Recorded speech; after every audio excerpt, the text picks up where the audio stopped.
أنا بقول لكل راجل شكرا، شكرا إن أنت قمت بدورك وبأدوار مش بتاعتك. شكرا إن أنت خليت من وراك زوجة مثالية الناس بتضرب بيها المثل. خليت من وراك أم حنينة على ولادها بسبب حنيتك عليها. هونت عليها مصاعب الدنيا. بعد يوم طويل جيت قلت لها شكرا إن انتي تعبتي وعملتي مجهود. أنا معاكي، أنا في ظهرك، أنا عمري ما هسيبك. أنا أنا ماليش غيرك في الدنيا. كل الكلمات الحلوة اللي انت بتقولها لها وبتدعمها فيها وهي ما نسيتهاش ولا عمرها هتنساها، أثرت فيها وفي نفسيتها وخلتها قادرة تقدم دورها بشكل هينفعك وهينفع ولادك وهيخلي حياتكوا حلو.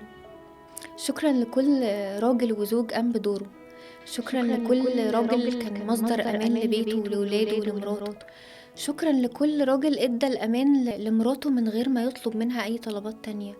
شكرا لكل راجل ولكل زوج كان قايم بدور الأخ والأب والصديق.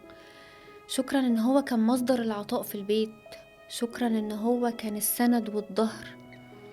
شكرا إن هو ما تعبش وقال كفاية وكمل برغم كل حاجة تعرض لها، لأن نفس المواقف هي بتتعاد في كل بيت. بس ده راجل فهم يعني ايه معنى بيت زوجية، ويعني ايه دور، ويعني ايه دور الأب ودور الزوج، فأداه على أكمل وجه. شكرا لكل راجل حنين لسه واقف بيطبطب على مراته ومساندها عشان يعمل منها زوجة ناجحة.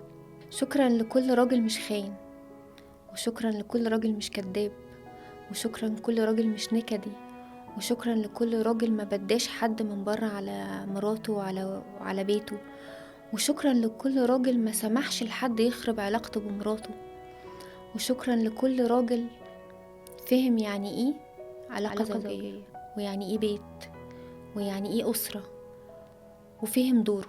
شكرا لكل راجل كان حنين وكان رزق لمراته.